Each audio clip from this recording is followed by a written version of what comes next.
Hello बच्चों। तो आज मैं इलेक्ट्रोकेमिस्ट्री का सेकेंड क्वेश्चन लेकर आया हूँ। ये आपका जेई एडवांस 2008 का आया हुआ क्वेश्चन है। ये भी अच्छा क्वेश्चन है, तो इसका सॉल्यूशन देखें।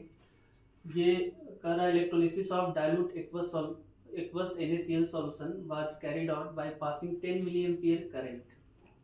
The time required to liberate 0.01 mole of H2 gas at the cathode फेज। मतलब इस क्वेश्चन में बोला ये गया है कि इसका करंट दिया हुआ है, करंट इसका दिया है, तो इसका करंट आई दिया हुआ है इसका 10 मिली एम्पियर।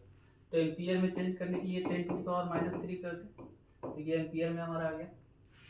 और इसमें क्या दिया हुआ है, इसमें टाइम निकालना है, टी हमें फाइंड आउट करना है, और साथ में मोल दिया है, इसका मोल है 0.01।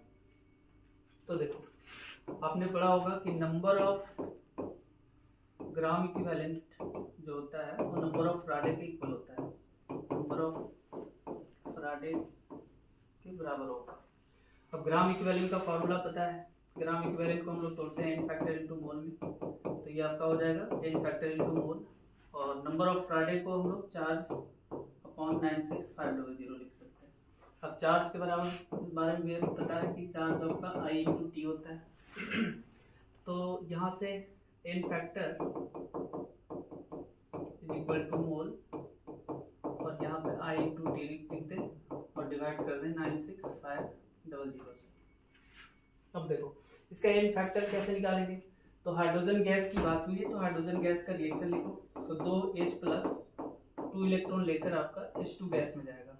तो यहाँ से n फैक्टर जो हमारा है वो गेन ऑफ इलेक्ट्रॉन आएगा जो 2 होगा, तो यहाँ पे 2 रख दें। मोल आपका 0.01 दिया है, और I हमारा करंट है, और करंट आपका 10⁻² हो जाएगा, और टाइम निकालना है डिवाइडेड बाई 96500। ठीक है, तो यहाँ से टाइम निकालेंगे तो t इज इक्वल टू क्या लिखेंगे, 2 इंटू 0.01 इंटू 96500 अपॉन 10⁻²। यहाँ से पॉइंट हटाओगे तो ये 10⁻² कैंसिल हो जाएगा, तो इसका वैल्यू आ जाएगा आपका 5 × 10, और ये हो जाएगा 13, और ये हो जाएगा 19। ये वैल्यू आ रहा है, मतलब इसको हम लोग क्या लिख सकते हैं, 10⁻⁴ सेकेंड। तो ये हमारा आंसर आएगा, मतलब ये इस क्वेश्चन का आंसर बी हो जाएगा। ठीक है।